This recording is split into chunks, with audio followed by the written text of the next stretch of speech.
শুভ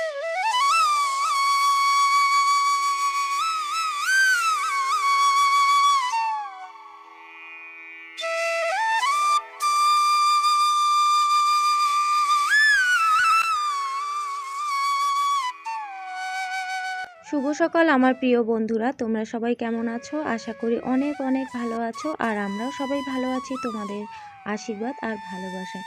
তো বন্ধুরা, কোচবিহার জেলার ছোট্ট একটা গ্রাম থেকে আমি ঝুম তোমাদের সামনে আবারও হাজির হয়ে গেলাম সুন্দর একটা ব্লগ নিয়ে।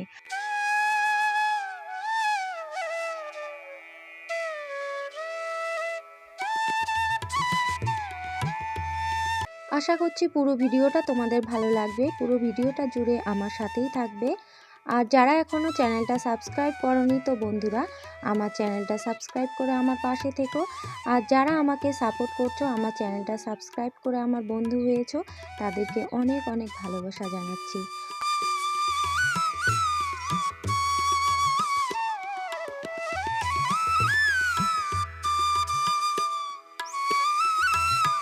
বাইরে উঠানটা ঝাড় দিয়ে সোজা ঘরে চলে আসলাম। আর ঘরে এসে দেখো বিছানাটা গুছিয়ে নিচ্ছি। আর উঠান ঝাড় দেওয়াটা আজকে তোমাদের সাথে আর শেয়ার করলাম না। তো দেখো লেপ কাঁথাগুলো গুছিয়ে নিয়ে এখন বালিশগুলো গুছিয়ে নিচ্ছি।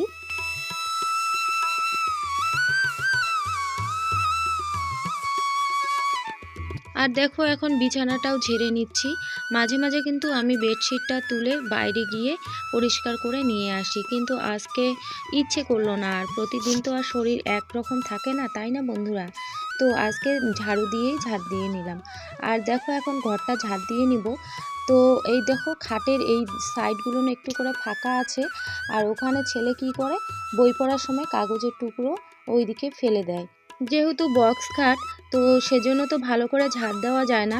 তো সেজন্যই কিন্তু ফাঁকাগুলো রাখা হয়েছে, যে ঝাড়ুটা যেন ঢোকে। তো আমি ভালো করে ঝাড় দিয়ে নিলাম। আর এখন এই যে বারান্দাটাও ঝাড় দিয়ে নিচ্ছি।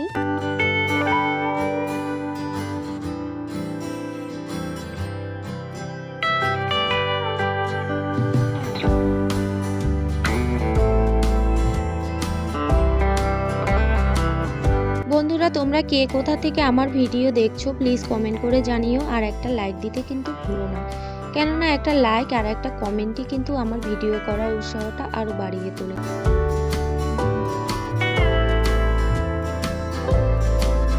ঘরটা ঝাড় দিয়ে এখন সোজা চলে আসলাম ছাপটা ঘরটাতে। তো কিছু জামা কাপড় আছে ধুয়ে দিতে লাগবে তোমাদের দাদা ভাইয়ের। তো সেগুলো দেখো ওইদিকে কলপাড়ের ওইদিকে রেখে দিলাম। আর কিছু ভেজা জামা কাপড় আছে, সেগুলো এখন শুকোতে দিচ্ছি। আমাদের যেহেতু উঠানটাতে বালু মাটি দেওয়া হয়েছে, তো উঠান ঝাড় দেওয়ার পর না অনেক ধুলো জমে থাকে। তো আমি ওই মাটিগুলো আর বাইরে কিন্তু ফেলে দিই না, এখানে জড়ো করে তারপরে এইদিকে রেখে দিই। তো আজকে একটুও মনে ছিল না, ভুলে গেছি। পরে এখন দেখি এখানে মাটি জমা হয়ে আছে, ওই মাটিগুলো এখন ওইদিকে এক সাইড করে রেখে দিলাম। যেখানে আমি শাক ফেলেছি ওখানে কিন্তু ঘাসও হয়েছে। শাকসবজি ফেললে তো ঘাস হবেই, তাই না? তো আমি কিন্তু উঠান ঝাড় দেওয়ার সময় এরকম করে ঘাস তুলি, তাহলে কিন্তু পরিশ্রমটা একটু কম হয়।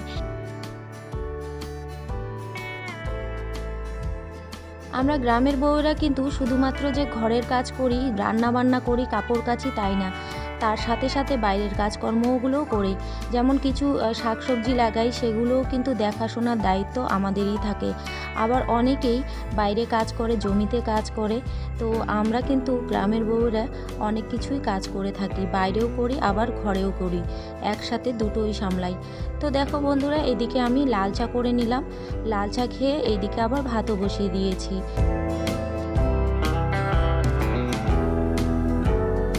যেহেতু ছেলে যাবে স্কুলে পরীক্ষা দিতে, তো সেজন্য একদিকে ডাল একদিকে ভাত বসিয়ে দিয়েছি। আর তোমাদের দাদাভাই কালকে বাজার নিয়ে এসছে, সব বাজারগুলো এখন গুছিয়ে ফ্রিজে রেখে দেব। ডাঁটা নিয়ে এসছে, ভেন্ডি নিয়ে এসছে, বেগুন নিয়ে এসছে, আর করলা নিয়ে এসছে।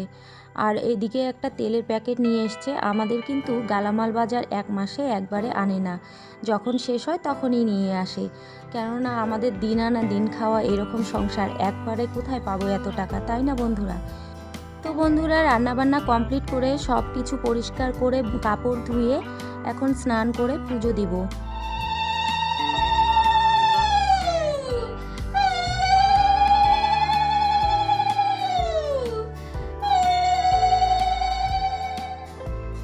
দেখো বন্ধুরা, আমার বৃহস্পতিবারের পুজো দেওয়া হয়েছে। বেশি কিছু আমি শেয়ার করতে পারলাম না, কেননা আমার ঠাকুর ঘরটা যেহেতু অনেক ছোট, তো যতটুকু পেরেছি ততটুকুই তোমাদের সাথে শেয়ার করেছি। আর আমি যেহেতু একদিন পর পর ভিডিও দেই, তো এটা হয়তো 2 দিন পর তোমাদের কাছে পৌঁছবে বৃহস্পতিবারের পুজো, তো কিছু মনে করো না। বন্ধুরা দেখো, এখন রান্নাঘরে তো আমার রান্না কিন্তু কমপ্লিট হয়েছে। পুজো দিয়ে ফটাফট রান্নাটা করে নিলাম, কেননা খুব খিদে পেয়েছে, চোখ মুখ শুকিয়ে গেছে, দেখতেই পারছো। তো কি কি রান্না করলাম এখন তোমাদের দেখিয়ে দিচ্ছি। সবচেয়ে প্রিয় একটা তরকারি আমি রান্না করেছি, মানে আমার খুব ভালো লাগে এই তরকারিটা। এই দেখো, এখানে আছে করলা আছে, বেগুন আছে, তারপর এদিকে ভেন্ডি, ডাঁটা, আলু সব কিছু দিয়ে, বেগুনও আছে দিয়ে শুকটি মাছ দিয়ে রান্না করেছি। এই দেখো শুকটি মাছ। আর তোমাদের সাথে কি কথা বলবো, কবিতরের আওয়াজের জন্য কোনো কথাই বলা যায় না। আর এই দিকে আছে পাট শাক ভাজা, আর এখানে ভাত, আর এখানে আছে মুসুর ডাল। রান্না বান্না তো কমপ্লিট, এখন খেয়ে নেব। বাড়িতে তো কেউই নেই, ছেলে স্কুলে গেছে পরীক্ষা দিতে, তোমাদের দাদাভাই তো কাজে গেছে, তো এখন আমি একাই খাবো। তো চলো খেয়ে নেই, তারপর তোমাদের সাথে আবারও দেখা হচ্ছে। আর আমাকে শাড়ি পরে কীরকম লাগছে অবশ্যই কমেন্ট করে কিন্তু জানিও। আজকে যেহেতু বৃহস্পতিবার, তো শাড়ি পরেই পুজো দিতে ইচ্ছে করলো, তো সেই জন্য শাড়িটা পরেছি। কীরকম লাগছে কমেন্ট করে অবশ্যই জানিও। তো বন্ধুরা দেখো, এখন আমি কাপড় গুছিয়ে নিচ্ছি। যে কাপড়গুলো ধুয়ে দিয়েছি সেগুলো শুকিয়েছে, এখন সব কিছু আলনার মধ্যে গুছিয়ে নিচ্ছি।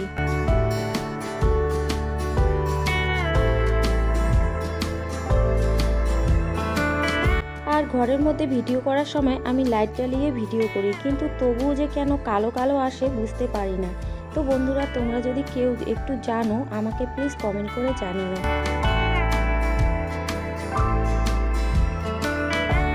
আমরা গ্রামের বউয়েরা কিন্তু সারাদিন কাজকর্ম করার পর বিকেলবেলা একটু সবাই একসাথে মিলে গল্পগুজব করি। এতে কিন্তু কি হয় বলো তো, সবার সাথে দেখা সাক্ষাৎ সব কিছু কথাবার্তা, কেননা সারাদিন তো ব্যস্ত থাকি কাজকর্মে, তো বিকেলবেলাটা সবার সাথে একটু গল্প আড্ডা দিলে মনটাও ভালো হয়ে যায়। আর এদিকে দেখো, আমি যে পাট শাকগুলো বুনেছি সেগুলো কিন্তু সব হয়েছে। আর এদিকে যে কাঁকরোল গাছ লাগিয়েছি সেগুলোও দেখো হয়েছে। তো আমিও একটু বাইরে বেরোলাম, তো তোমাদের সাথে কাঁকরোল গাছগুলো শেয়ার করছি।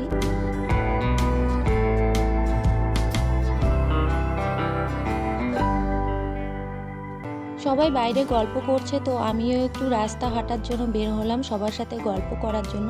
তো তোমাদের সাথেও একটু শেয়ার করছি, কেননা সব কিছুই তো তোমাদের সাথে শেয়ার করি, এটা কেন করবো না, তাই না? এই দেখো, সবাই এখানে রাস্তা হাঁটাহাঁটি করছে, সবাই গল্প করছে।